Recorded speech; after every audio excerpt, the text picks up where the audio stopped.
हसन अयूब, खुदा दे वास्ते यार कमेंट ना करें, तबसरा ना करें, कुछ स्टोरी है, इनसाइड स्टोरी, वो तो सारी की सारी स्टोरी बताओ कि हुआ क्या। देखिए लोग क्या पूछ रहे हैं हसन, लोग पीटीआई वाले जाहिर सवाल कर रहे हैं कि अब मेरे मुंह कोई जुबान वो आ रही है, मैं वो इस्तेमाल नहीं कर सकता जो कोई सोशल मीडिया पे चल रहा है, कि आप उनको एक लाओ लश्कर लेके आ रहे हैं तो अचानक से वहां पे गायब हो जाते हैं, वहां से एक पतली गली से आप डी चौक आते हैं, वहां से आराम से केपी हाउस जाते हैं, और नकी साहब का जो सुर्ख बत्ती वाला ट्रक है वो वहां से पहुंचता पहुंचता केपी हाउस चला जाता है, वहां पे बैठ के वो गप मारते हैं, खाना शाना खाते हैं, मैं रिफ्रेश होने आया हूँ, कपड़े शपड़े तब्दील करते हैं, उसके बाद खबर आती है अरेस्ट हो गए, अरेस्ट नहीं हुए, उसके बाद वो कहते हैं मैं छुप गया, निकल गया।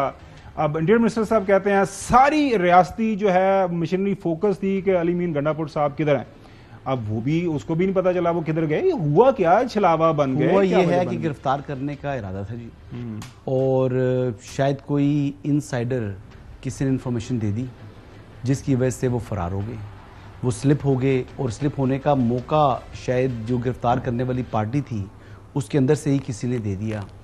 तो बेसिकली इस हद तक तो अगर आप बात की जाए तो नाकामी है, लेकिन दूसरी अगर लार्जर पिक्चर देखें तो जो उनका प्रोटेस्ट था उसमें तो जो मोहसिन नकवी साहब अपनी विक्ट्री क्लेम कर रहे हैं वो बड़ी दुरुस्त कर रहे हैं।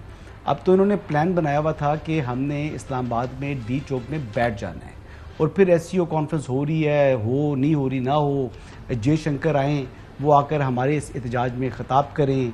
फिर उन्होंने ये भी मंसूबा बनाया था कि 2-4 लाशें गिर जाएं, एससीओ ही जो है वो सारी कैंसिल हो जाए, सरकारी मशीनरी इस्तेमाल की जो कि जब्त होगी, फिर वहाँ से अफ़गान नेशनल्स लेकर आए। ये तो एक बहुत बड़ा मंसूबा था, लेकिन खाबर गुमन साहब खबर ये है कि पाकिस्तान तहरीक इंसाफ ने जो इंतखाबात के बाद अपनी पोलिटिकल स्पेस ली थी वो ख़त्म हो चुकी है। अब पाकिस्तान तहरीक इंसाफ को ना असेंबल होने दिया जाएगा किसी जगह, बल्कि FIRs वगैरह तो कुछ कट चुकी हैं, मजीद कटेंगी, लोग गिरफ्तार होंगे, छापे पड़ेंगे, बड़ी लीडरशिप भी गिरफ्तार होगी, छोटी लीडरशिप भी गिरफ्तार होगी, और दरमियानी लीडरशिप भी गिरफ्तार होगी। ये तो होगी 3-4 बातें। इसके अलावा आज देख लें कि आज भी उन्होंने ऑल पार्टीज कॉन्फ्रेंस जो हो रही थी फ़लस्तीन से मुतल्लिक, उसमें उन्होंने शिरकत करने से इनकार कर दिया। तो ये रवैया है, ये हमेशा अकेले थे, अकेले हैं, अकेले रहेंगे। आने वाले दिनों के अंदर PTI के ऊपर मजीद सख्ती आपको देखने को मिलेगी, और 9 मई से ज़्यादा सख्ती होगी। अच्छा नबी साहब, चूंकि आप बाहर बैठे हैं, जो बंदा बाहर बैठा होता है वो उसका वो ज्यादा अच्छे अंदाज से ना चीजों को समझ सकता है।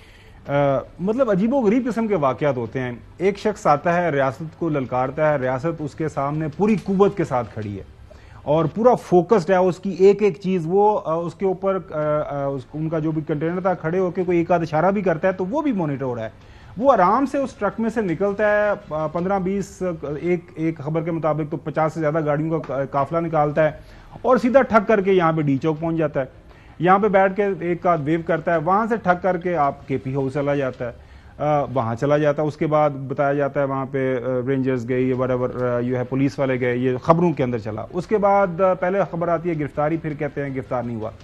अब वहां से वो साहब निकलते हैं, हसन अयूब जिस तरह कह रहे हैं, अब वो पता नहीं कैसे जेब के साथ अच्छा 12 अजला का चक्कर लगाते अच्छा मैं उधर आ रहा और खैबर पख्तूनख्वा आपको ये दोनों अतराफ की जो स्टोरीज हैं, पीटीआई की और हुकूमत की, ये दोनों अतराफ की स्टोरीज में कोई आपको जान नजर आती है? फ्रैंकली स्पीकिंग मुझे तो दोनों अतराफ की स्टोरी के अंदर को बहुत जोल नजर आते हैं, क्योंकि मतलब ये एक बंदा है जिसको हमने पकड़ना है और सब उसके पीछे फॉलो कर रहे हैं और बस ऐसे ही ये सारा कुछ हो गया।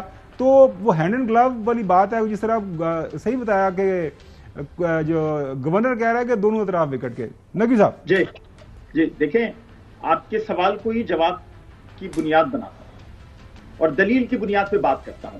कोई ऐसा नहीं, कोई इल्जाम तराशी नहीं, बिल्कुल दलील की बुनियाद पे। और पाकिस्तान जो सुन रहा है वो सुने। अगर कारमा का हमारी जिंदगी में किसी ने सबसे ज्यादा सामना किया है तो वो इमरान खान खुद है। उनकी हर बात उनके सामने आकर खड़ी हुई और फिर उस बात ने उनकी आंखें खोली। ये खड़े होकर कंटेनर्स पे कहते थे ना, मीर जाफर और मीर सादिक की मिसालें देते थे ना।